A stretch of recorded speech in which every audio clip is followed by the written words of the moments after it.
তুলসী পাতা বেলপাতা তুললেই আমার ফুল তোলার কাজ প্রায় কমপ্লিট। ফুল তোলা হয়ে গেছে। এবার আমি স্নান ধান করে আবার চলে আসলাম ঠাকুর ঘরে। ঠাকুর ঘরে ঢুকে থালা বাসন মাজাই ছিল, দিয়ে চিড়ে মুরকি মিষ্টি এগুলো নৈবেদ্যতে সাজিয়ে নেবো। তো বন্ধুরা, আমার প্রত্যেক দিন অন্নভোগ টোক দেওয়া হয় না, ওই অমাবস্যা পূর্ণিমা দ্বাদশী এগুলোতে দেওয়া হয়।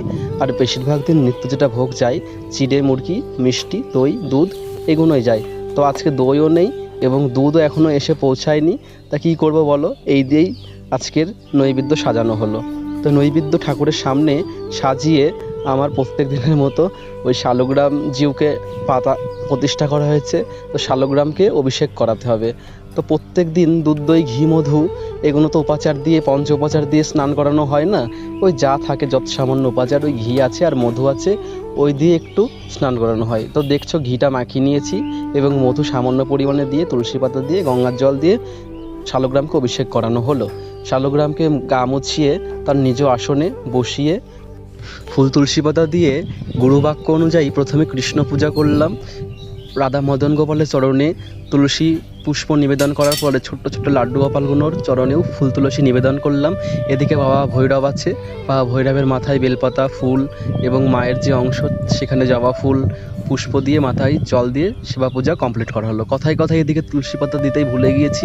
তুলসী পাতা ছাড়া তো গোবিন্দের পূজা সম্পূর্ণ হয় না, তুলসী পাতা দিয়ে নিলাম। এদিকে দেখো আমাদের শিব পার্বতী, বাবা যোগেশ্বর মহাদেব এবং মা যোগেশ্বরী ভগবতী দুর্গার শ্রীচরণে বিল্লপত্র নিবেদন করছি। বিল্লপত্র নিবেদন করার পরে সাদা পুষ্প নিবেদন করছি।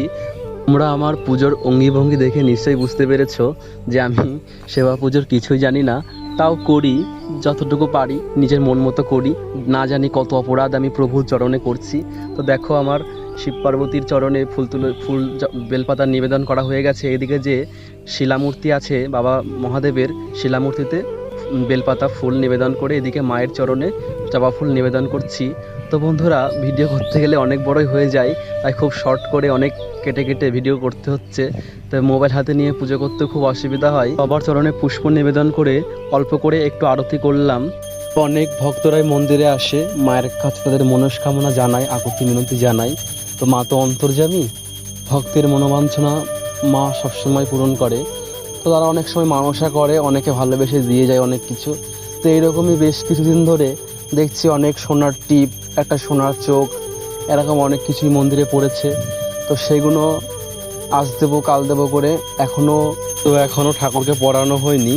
তো তোমাদের যেদিন পড়াবো অবশ্যই তোমাদের দেখাবো, তোমরা পাশে থেকো। আর ভিডিওটা অনেক বড় হয়ে গেল, তো ভালো লাগলো।